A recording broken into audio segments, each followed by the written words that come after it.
Olá, amados, eu sou o apóstolo Josué Santos. Para mim é uma honra poder estar aqui para dividir um pensamento com você sobre o poder do arrependimento.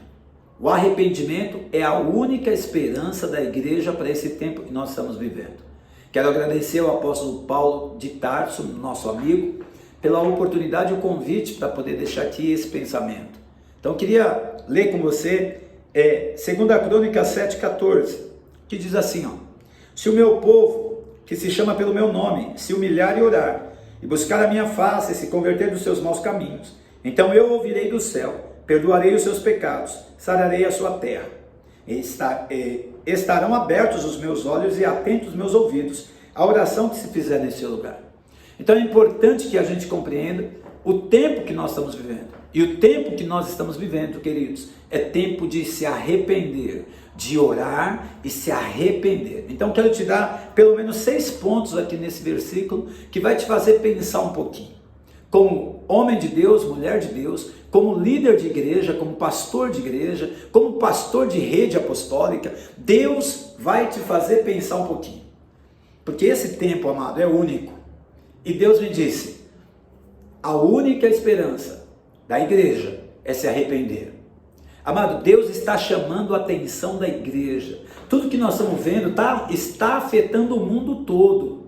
Mas o alvo é chamar a atenção da igreja, para que a igreja volte a ser sal da terra e luz do mundo, para que a igreja volte a ser a voz profética de Deus para esse mundo. Principalmente nós que somos brasileiros. Então presta atenção no primeiro ponto aqui, identidade. Deus está falando, meu povo, identidade, querido. Então a igreja perdeu a identidade nesse tempo. E ela precisa voltar a ter identidade, ou seja, povo de Deus. Segunda coisa, humildade.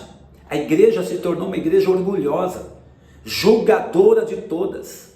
E ela começa a brigar entre si. Nós vimos isso em várias igrejas, um apóstolo querendo ser mais que o outro, e a gente conhece essa história. Mas Deus está falando, humildade. Ou seja, Deus quer que a igreja se torne de novo uma igreja humilde, para que possa manifestar a glória dele. Humildade. Olha que tremendo, oração e intercessão. Essa oração e intercessão aqui é a oração da igreja.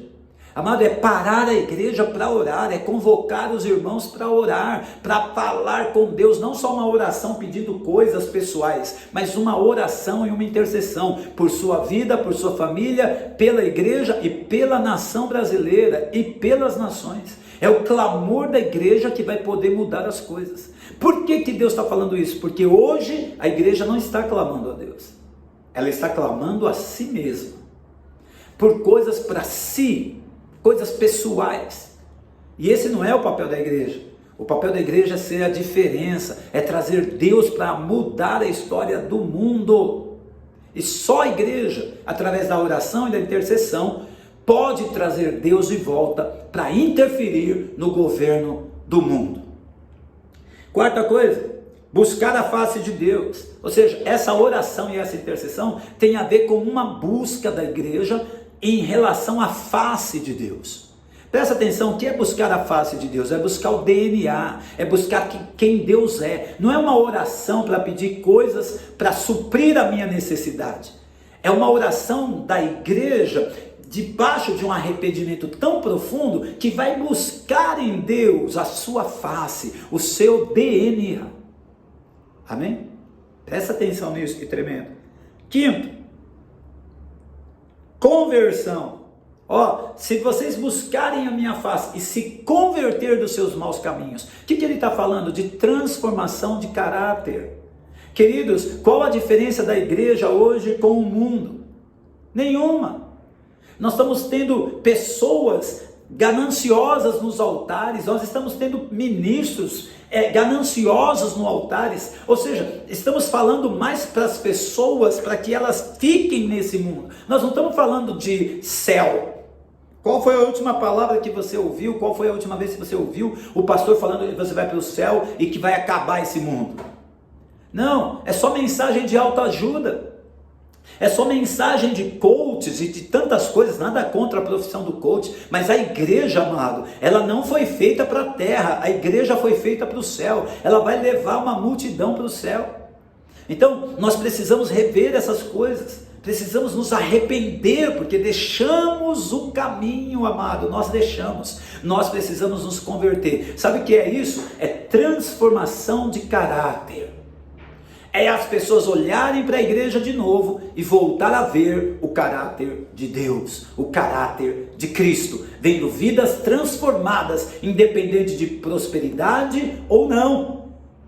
Porque a igreja também se tornou um mercado de prosperidade. E aí ela não veio para isso. Ela não veio para isso. A igreja, ela veio para revelar a Cristo Jesus, através de caráter de vida transformado. E olha que tremendo último ponto aqui. Resultados. Olha, se você ler o versículo, você vai ver que o resultado dessa posição que a igreja precisa tomar é que Deus vai primeiro ouvir a oração. Se a gente continuar do jeito que nós estamos, Deus não vai ouvir. Mas se nós nos arrependermos, o meu povo, que se chama pelo meu nome, se arrepender, então Deus vai ouvir. Deus vai perdoar e Deus vai sarar a terra. Nós queremos que Deus sare a terra, nós queremos que Deus faça uma mudança, nós queremos a misericórdia de Deus, mas precisamos nos arrepender dos nossos pecados. Então, pensa nisso que eu estou falando, raciocina nisso que eu estou falando, faz uma avaliação da igreja nos últimos 10 anos, querido, e você vai ver que ela perdeu sua identidade, ela está vivendo debaixo de humanismo, de controle e manipulação dos homens, e Deus está ficando de fora. Então vamos trazer Deus de volta. Eu te peço isso em nome de Jesus. Se arrependa, vamos nos arrepender cada dia e vamos trazer Deus de volta para o centro da igreja. E aí o mundo será transformado. Joel 2,17. Chorem os ministros e sacerdotes do Senhor, entre o pórtico e o altar, e orem. Qual oração? Poupa o teu povo, ó Senhor, e não entregues a tua herança ao opróbrio, para que as nações façam escárnio dele. Porque hão de dizer entre os povos: onde está o seu Deus? Eles estavam numa situação difícil e o povo estava escarnecendo a Deus. E aqui no Brasil estamos em situação difícil. O mundo está em situação difícil e as pessoas estão escarnecendo de Deus. Mas se a gente se arrepender como igreja, se a gente se posicionar, Deus vai ouvir a nossa oração. E olha a resposta de Deus para Joel, aleluia, glória a Deus. Porque onde está o seu Deus? Então o Senhor se mostrou zeloso da sua terra, compadeceu-se do seu povo e respondendo lhe disse: eis que vos envio o cereal, o vinho, o óleo, e dele sereis farto, e vos não entregarei mais ao opróbrio entre as nações. Consegue entender isso? Se a gente se posicionar, todo desenho de fome, miséria e escassez vai se converter em abundância. Mas para isso, precisamos nos arrepender. Então convoque o seu povo, convoque sua liderança, convoque seus pastores para um dia de arrependimento. Um dia onde vamos rasgar o nosso coração. Um dia onde vamos dizer para Deus: Senhor, perdoa, nos sara, nos restaura. Eu te abençoo em nome de Jesus e como profeta, eu quero te declarar: se prepara, porque o pior ainda está por vir. Não é o melhor, não. O pior no sentido de julgamento. Porque Deus está julgando o povo, Deus está chamando a atenção da sua igreja, mas a igreja continua distante, sem se arrepender, sem transformação de caráter. Então Deus vai apertar mais o cinto. Mas Ele está conosco e a sua mão poderosa vai nos dar graça para passar por isso. Deus vai abençoar os fiéis. Então permaneça fiel, se arrependa e que Deus te abençoe. Amém.